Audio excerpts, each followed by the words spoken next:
जय हिंद साथियों, स्वागत है आप सभी का शाइन वाईटी क्लासेस में। हिंदी शॉर्ट हैंड की प्रैक्टिस डिक्टेशन 100 शब्द प्रति मिनट गति से डिक्टेशन 5 सेकंड में शुरू होगी। स्टार्ट। महाकुंभ यानी एकता का महायज्ञ संपन्न हुआ। विराम। जब एक राष्ट्र की चेतना जागृत होती है, जब वह सैकड़ों साल की गुलामी की मानसिकता के सारे बंधनों को तोड़कर नव चैतन्य के साथ हवा में सांस लेने लगता है, तो ऐसा ही दृश्य उपस्थित होता है, जैसा हमने 13 जनवरी के बाद से प्रयागराज में एकता के महाकुंभ में देखा। विराम।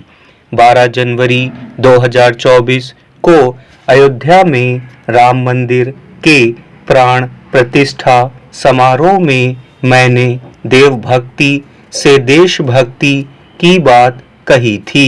विराम।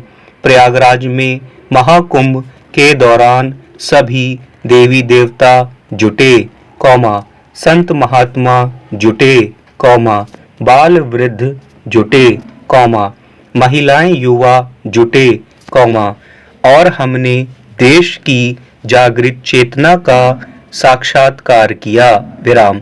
यह एकता का महाकुंभ था, जहां 140 करोड़ देशवासियों की आस्था एक साथ एक समय में इस एक पर्व से आकर जुड़ गई थी। विराम। तीर्थराज प्रयाग के इसी क्षेत्र में एकता, समरसता और प्रेम का पवित्र क्षेत्र श्रृंगवेरपुर भी है, जहां प्रभु श्री राम और निषाद राज का मिलन हुआ था। विराम। उनके मिलन का वह प्रसंग भी हमारे इतिहास में भक्ति और सद्भाव के संगम की तरह ही है। विराम। प्रयागराज का यह तीर्थ आज भी हमें एकता और समरसता की प्रेरणा देता है। विराम। बीते 45 दिन, प्रतिदिन, मैंने देखा, कैसे देश के कोने कोने से लाखों लाख लोग संगम तट की ओर बढ़े जा रहे हैं। विराम। संगम पर स्नान की भावनाओं का ज्वार लगातार बढ़ता ही रहा। विराम। माँ गंगा, यमुना, सरस्वती की त्रिवेणी हर श्रद्धालु को उमंग, ऊर्जा और विश्वास के भाव से भर रही थी। विराम। प्रयागराज में हुआ महाकुंभ का आयोजन आधुनिक युग के प्रबंधन पेशेवरों के लिए, योजना और नीति विशेषज्ञों के लिए नए सिरे से अध्ययन का विषय बना है। विराम। आज पूरे विश्व में इस तरह के विराट आयोजन की कोई दूसरी तुलना नहीं है, दूसरा उदाहरण नहीं है। विराम। पूरी दुनिया हैरान है कि कैसे एक नदी तट पर, त्रिवेणी संगम पर इतनी बड़ी संख्या में, करोड़ों की संख्या में लोग जुटे। विराम। इन करोड़ों लोगों को न औपचारिक निमंत्रण था, न ही किस समय पहुंचना है, उसकी कोई पूर्व सूचना थी। विराम। बस लोग महाकुंभ चल पड़े और पवित्र संगम में डुबकी लगाकर धन्य हो गए। विराम। मैं वे तस्वीरें भूल नहीं सकता। स्नान के बाद असीम आनंद और संतोष से भरे वे चेहरे भूल नहीं सकता। विराम। महिलाएं, बुजुर्ग, हमारे दिव्यांगजन, जिससे जो बन पड़ा वह साधन करके संगम तक पहुंचा। विराम। मेरे लिए यह देखना बहुत सुखद रहा कि बहुत बड़ी संख्या में भारत की आज युवा पीढ़ी प्रयागराज पहुंची। विराम। भारत के युवाओं का इस तरह महाकुंभ में हिस्सा लेने के लिए आगे आना एक बहुत बड़ा संदेश है विराम।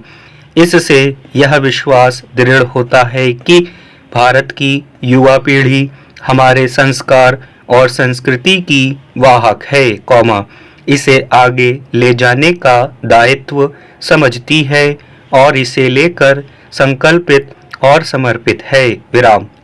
इस महाकुंभ में प्रयागराज पहुंचने वालों की संख्या ने निश्चित तौर पर एक नया कीर्तिमान बनाया है विराम। लेकिन इसमें हमने ये भी देखा कि जो प्रयाग नहीं पहुंच पाए, वे भी इस आयोजन से भाव विभोर होकर जुड़े विराम। कुंभ से लौटते हुए जो लोग त्रिवेणी तीर्थ अपने साथ लेकर गए, उस जल की कुछ बूंदों ने भी करोड़ों भक्तों को कुंभ स्नान जैसा ही पुण्य दिया विराम। कितने ही लोगों का कुंभ से वापसी के बाद गांव-गांव में जो सत्कार हुआ, वह अविस्मरणीय है विराम। यह कुछ ऐसा हुआ है, जो बीते कुछ दशकों से में पहले कभी नहीं हुआ और जो आने वाली कई शताब्दियों की एक नींव रख गया है।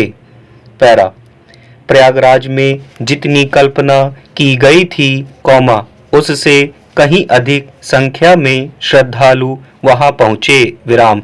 इसकी एक वजह यह भी थी कि प्रशासन ने भी पुराने कुंभ के अनुभवों को देखते हुए ही अंदाजा लगाया था विराम। लेकिन अमेरिका की आबादी के करीब 2 गुने लोगों ने एकता के महाकुंभ में हिस्सा लिया, डुबकी लगाई विराम।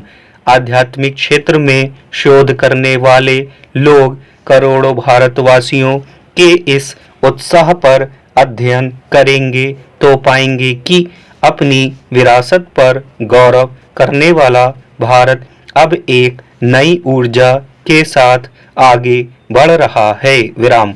मैं मानता हूँ यह युग परिवर्तन की वह आहट है, जो भारत का नया भविष्य लिखने जा रही है विराम। महाकुंभ की इस परंपरा से हजारों वर्षों से भारत की राष्ट्रीय चेतना को बल मिलता रहा है विराम। हर पूर्ण कुंभ में समाज की उस समय की परिस्थितियों पर ऋषियों मुनियों, विद्वान जनों द्वारा 45 दिनों तक मंथन होता था, जिसमें देश, समाज को नए दिशा निर्देश मिलते थे विराम। इसके बाद हर 6 वर्ष में अर्धकुंभ में परिस्थितियों और दिशा निर्देशों की समीक्षा होती थी विराम। 12 पूर्ण कुंभ होते होते यानी 144 साल के अंतराल पर जो दिशा निर्देश, जो परंपराएं पुरानी पड़ चुकी होती थीं, उन्हें त्याग दिया जाता था, आधुनिकता को स्वीकार किया जाता था और युगानुकूल परिवर्तन करके नए सिरे से नई परंपराओं को गढ़ा जाता था विराम। 144 वर्षों के बाद होने वाले महाकुंभ में ऋषियों मुनियों द्वारा उस समय काल और परिस्थितियों को देखते हुए नए संदेश भी दिए जाते थे विराम। अब इस बार 144 वर्षों के बाद पड़े इस तरह के पूर्ण कुंभ ने भी हमें भारत की विकास यात्रा के नए अध्याय का संदेश दिया है विराम। यह संदेश है विकसित भारत का विराम। जिस तरह एकता के महाकुंभ में हर श्रद्धालु, चाहे वह गरीब हो या संपन्न, बाल हो या वृद्ध, देश से आया हो या विदेश से, गांव का हो या शहर का, पूर्व से हो या पश्चिम से, उत्तर से हो या दक्षिण से, किसी भी जाति, किसी भी विचारधारा का हो, सब एक महायज्ञ के लिए एकता के महाकुंभ में एक हो गए विराम। एक भारत श्रेष्ठ भारत का यह चिर स्मरणीय दृश्य, करोड़ों देशवासियों में आत्मविश्वास के साक्षात्कार का महापर्व बन गया विराम। अब इसी तरह हमें एक होकर विकसित भारत के महायज्ञ के लिए जुट जाना है विराम। आज मुझे वह प्रसंग भी याद आ रहा है जब बालक रूप में श्री कृष्ण ने माता यशोदा को अपने मुख में ब्रह्मांड के दर्शन कराए थे विराम। वैसे ही इस महाकुंभ में भारतवासियों ने और विश्व ने भारत के सामर्थ्य के विराट स्वरूप के दर्शन किए हैं। स्टॉप।